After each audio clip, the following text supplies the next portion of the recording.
we start with digestion in duodenum. After the food passes the 3 gastric phase, it enters into the duodenum and ये duodenum में पास होने से पहले जो stomach का लास्ट पार्ट था जिसको हम कार्डियक फंडिक पाइलोरिक हार्ट कहते हैं, उसका वाल्व खुलता है और फूड डिओडेनम के अंदर पास हो जाता है. Now as such duodenum is suppose to be a tube like structure. उसके अंदर खुद में कुछ डाइजेस्टिव जूसेस सिक्रीट नहीं होते, but it receives digestive juices from 2 other organs, like one is the liver and one is the pancreas. इन दोनों से ये डाइजेस्टिव जूसेस रिसीव करता है in the form of enzyme, and all these juices together constitute digestion in duodenum. तो पहले अपन बात करते हैं डिओडेनम के अंदर लिवर के द्वारा सीक्रेट करे गए जूस के. So the liver secrets it's juice with the help of cystic duct. Bile जो कि लिवर के अंदर मौजूद रहता है, वहाँ से सिस्टिक डक्ट निकलती है और वो बाइल सिक्रीट करता है जिसको हम लिवर का जूस कहते हैं. This bile juice is having 2 components. एक तो हम कहते हैं बाइल सॉल्ट्स और एक को हम कहते हैं बाइल पिगमेंट्स. पहले हम बात करते हैं बाइल सॉल्ट्स की. तो bile salts actually sodium taurocholate and sodium ग्लाइकोकोलेट होते हैं, और ये जो बाइल सॉल्ट्स हैं इनका मेन तो काम होता है कि ये फैट्स को ब्रेक डाउन करते हैं, क्योंकि हम ये जानते हैं कि fats can be digested only when emulsified. तो फैट का ब्रेक डाउन करके ये इनको ड्रॉपलेट्स के फॉर्म में बनाते हैं, जिससे कि आगे इनका इमल्सिफिकेशन और आगे इनका डाइजेशन हो सके. दूसरा इनका काम है कि ये वाटर का सरफेस टेंशन कम कर देते हैं, जिससे कि लाइपेज या फैट्स का डाइजेशन फर्दर हो सके. दूसरा इनका काम है कि ये विटामिन A, D, E और K को सॉल्युबल बनाते हैं, and they help in the absorption of these vitamin or in the digestion of these vitamins. And last, they increase the overall active area for the activity of enzyme lipase. Lipase की activity तभी होती है जब ये bile salts secrete होते हैं. Fine. So this was the bile salts.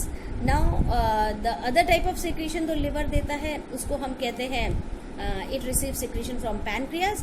Pancreas के अभी तो बाइल सॉल्ट्स हुए, अब बाइल पिगमेंट.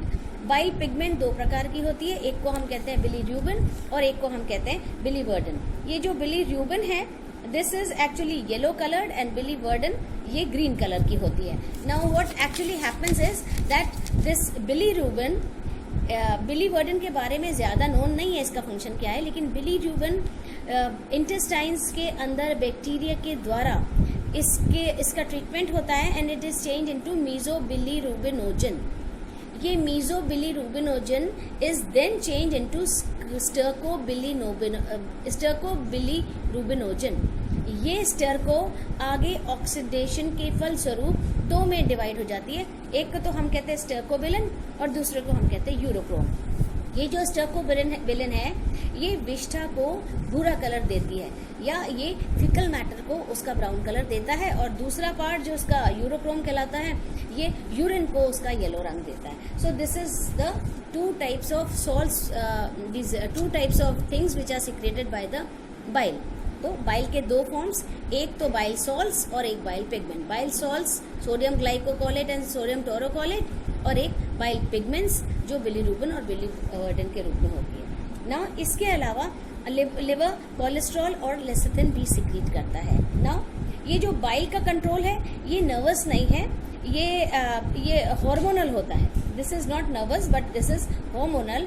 एक्चुअली जैसे ही इंटेस्टाइन्स या स्मॉल इंटेस्टाइन्स में फूड पहुंचता है तो ये इंटेस्टाइन्स की वॉल कोलेसिस्टोकिनिन नाम की हार्मोन देती है.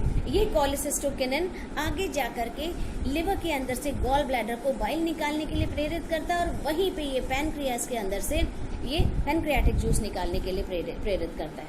नाउ नेक्स्ट पैनक्रियाटिक जूस, ये भी डिओडेनम के अंदर जो दूसरे तरह का सिक्रेशन है. Now this pancreatic juice this is secreted by the pancreas, और पैनक्रियाज के अंदर स्मॉल सेल्स होती है जिनको हम असाइनी सेल्स कहते हैं. ये असाइनी सेल्स एक्चुअली ये यहाँ आती है डिओडेनम में, और डिस्टल लिम्फ के अंदर आकर के ये अपना सिक्रेशन देती है.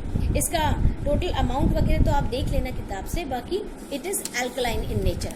नाउ यू शुड अंडरस्टैंड कि स्टमक में एक जगह ट्रीटमेंट मिला था फंडिक पार्ट पे, जहाँ पे फूड हो गया था एसिडिक। नाउ एक और बात कि लाइपेज की एक्टिविटी एसिडिक मीडियम में होती नहीं है, तो ये एसिडिक मीडियम को अल्कलाइन मीडियम में चेंज होना ही पड़ता है, तभी जा करके ये लाइपेज की एक्टिविटी होती है और फैट का डाइजेशन फर्दर होता है। So we are talking about pancreatic juice. ये जो पैनक्रियाटिक एंजाइम्स हैं ये बहुत सारी प्रकार की होती हैं, जैसे एक को हम कहते हैं ट्रिप्सिनोजन और दूसरी है कीमोट्रिप्सिनोजन। ये दोनों इनएक्टिव फॉर्म में प्रोड्यूस हुई हैं और ये एक्टिव ट्रिप्सिन में या एक्टिव कीमोट्रिप्सिन में बदल जाती है, और चाहे वो कीमोट्रिप्सिन हो चाहे ट्रिप्सिन हो, दोनों का काम होता है कि ये प्रोटीन्स को पॉलीपेप्टाइड्स और डाइपेप्टाइड्स में तोड़ देती है। नाउ नेक्स्ट तरह की एंजाइम जो सीक्रेट करता है पेनक्रियाज वो है कार्बोक्सी पेप्टिडेज और अमीनो पेप्टिडेज। कार्बोक्सी पेप्टिडेज हो या अमीनो पेप्टिडेज हो, दोनों का काम होता है कि अब जो बने पॉलीपेप्टाइड्स हैं इनको ये अमीनो एसिड में चेंज कर देती है। Next type of enzyme is amylase. Amylase या अमाइलोप्सिन अपन जिनको कहते हैं, ये स्टार्च के ऊपर काम करती है और उसको मोल्टोज में तोड़ देती है। इसके नेक्स्ट एंजाइम है मोल्टेज। मोल्टेज का काम है कि ये मोल्टोज के ऊपर काम करती है और ये उसको तोड़ करके ग्लूकोज में बदल देती है। देन एक एंजाइम है सुक्रेज जो सुक्रोज के ऊपर काम करती है और उसको ग्लूकोज और फ्रक्टोज में बदल देती है। नेक्स्ट एंजाइम है लैक्टेज जो लैक्टोज या मिल्क पे ऊपर काम करती है और उसको ग्लूकोज और गैलेक्टोज में बदल देती है।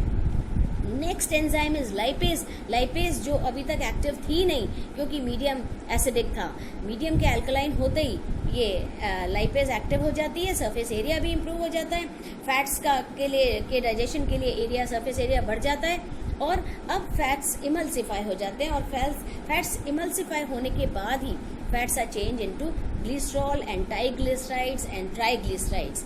देन नेक्स्ट एंजाइम है कोलेस्टेरॉल एस्ट्रेज।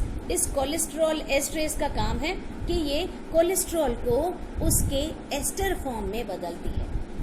नेक्स्ट एंजाइम है पॉलीन्यूक्लियोटिडेज जिसका काम है पॉलीन्यूक्लियोटाइड या पॉलीन्यूक्लिक एसिड्स को न्यूक्लियोटाइड में बदल देना। सो ये सारी इतनी तरह की enzyme, as many as 9 enzymes are found to be secreted in the pancreatic juice. और ये जो भी फैट, चाहे फैट है चाहे प्रोटीन्स हो चाहे कार्बोहाइड्रेट्स हो, इनको फर्दर और ज्यादा डाइल्यूट कर देती है, डाइजेस्ट कर देती है और उसको तोड़ देती है। Now control of pancreatic juice. Pancreatic का जूस का जो कंट्रोल है नर्वस और एंडोक्राइनल होता है। एक्चुअली व्हाट हैपेंस, जैसे ही फूड इसोफेगस से स्टमक में पास होता है, स्टमक में ये बहुत ज्यादा पतला हो जाता है जिसको अपन कहते हैं काइम कहते हैं, और ये काइम आगे जाता है और डिओडेनम में जब इतने सारे जूसेस सिक्रीट हो जाते हैं तो ये और पतला होकर के काइल में बदल जाता है और डिओडेनम की दीवारों के ऊपर कुछ जो भी स्टिमुलेशन होते हैं उनके द्वारा प्रोसिक्रिटिन नाम की एंजाइम सिक्रीट होती है। प्रोसिक्रिटिन एंजाइम सिक्रिटिन में बदलती है और ये सिक्रिटिन एंजाइम डिओडेनम की वॉल्स को अलग अलग जूसेस प्रोड्यूस करने के लिए कोक्स करता है। एक तो था वो जो पहले अपन ने पढ़ा कोलेसिस्टोकिनिन जिसने कि गॉल ब्लैडर को प्रोवोक किया था और उसने वाइल प्रोड्यूस किया था। दूसरा इस जूस ने पैनक्रियास को प्रोवोक किया या स्टिमुलेट किया और अब बन गया pancreatic juice. So this is how pancreatic juice is form.